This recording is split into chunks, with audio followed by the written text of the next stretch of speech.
Bismillahirrahmanirrahim.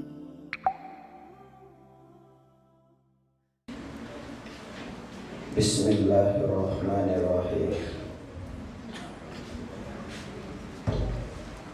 Assalamualaikum warahmatullahi wabarakatuh. Alhamdulillah, wassalatu wassalamu ala rasulillah wa ala alihi wa ashabihi wa man tabi'ahum bi ihsanin ila yaumiddin. Amma ba'da, bersama bahwa Ramadan ini sebentar lagi telah pergi meninggalkan kita,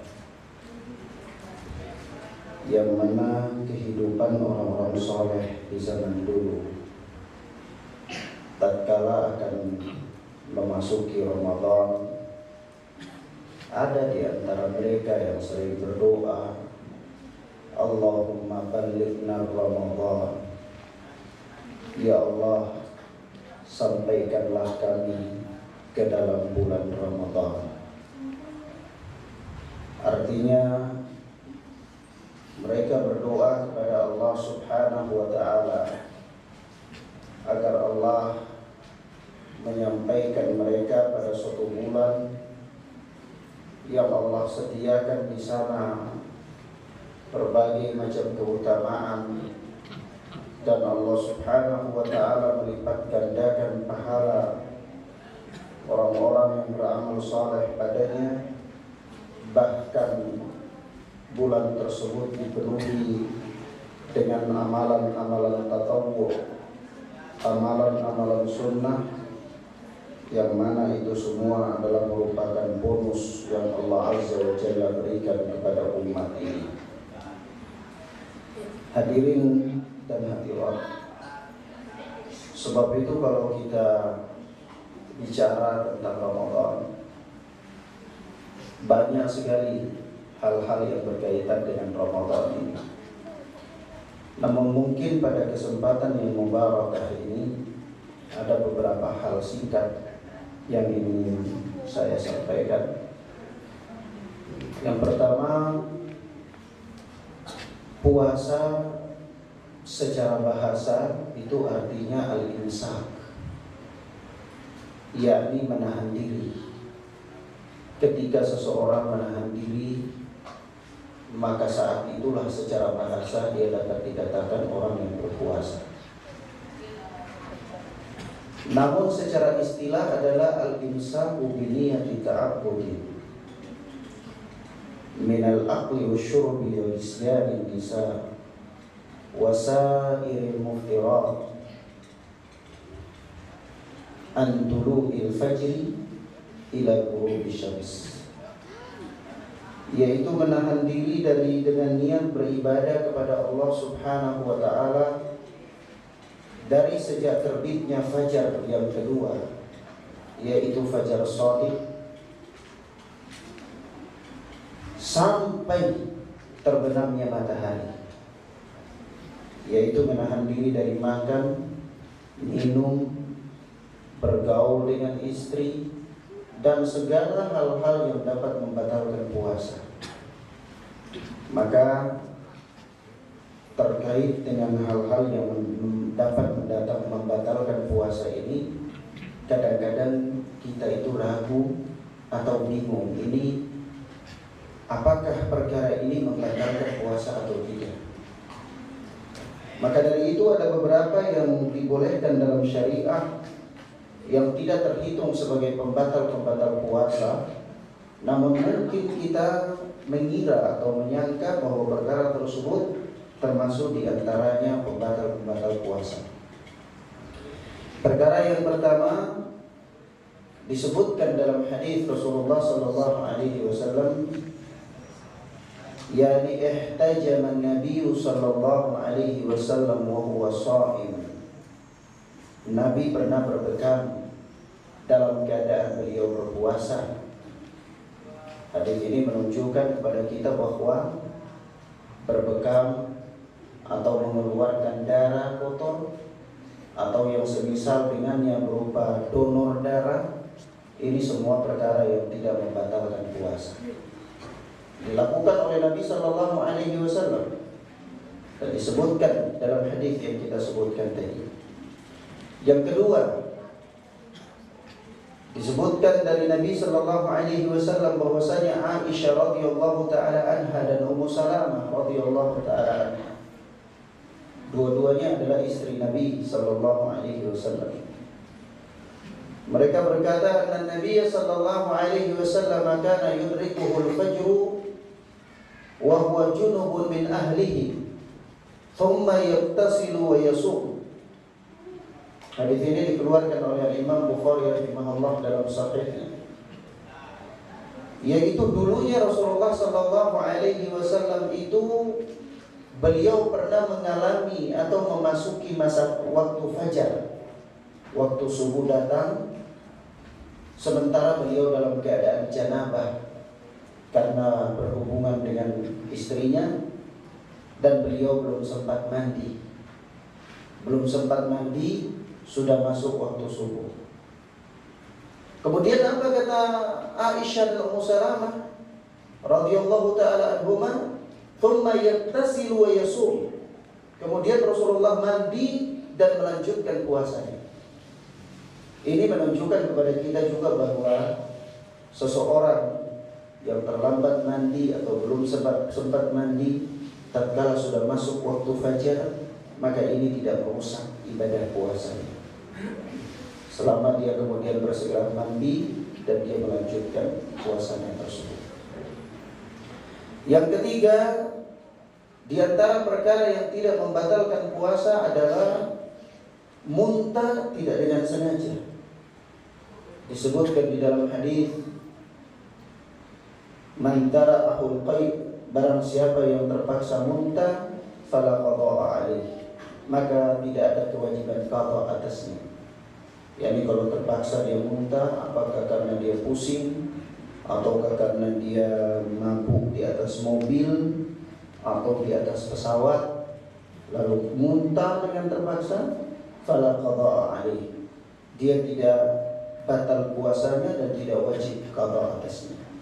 Wa man istaqa, dan barang siapa yang sengaja muntah, fa alaihil qada, maka wajib bagi dia untuk mengqada puasanya.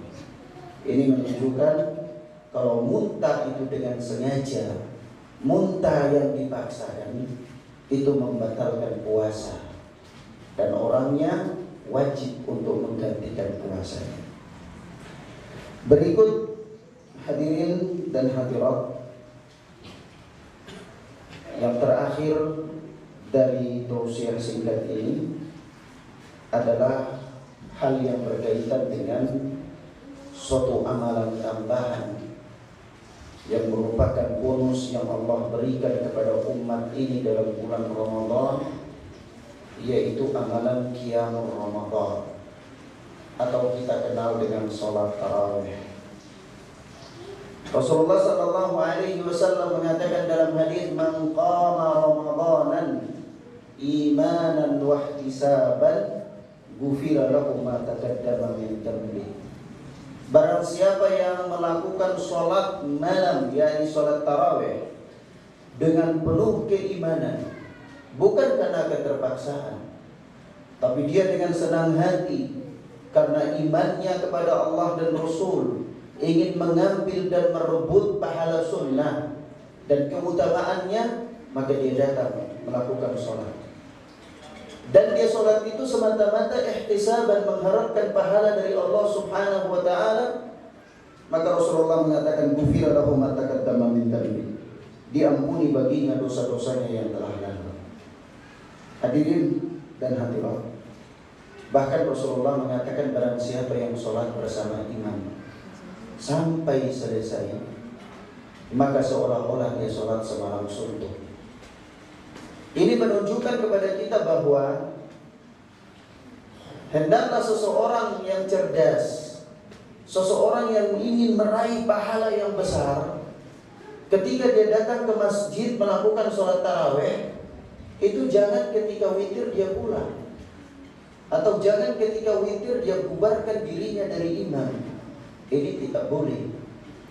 Dia kehilangan mendapatkan pahala semalam suntuk.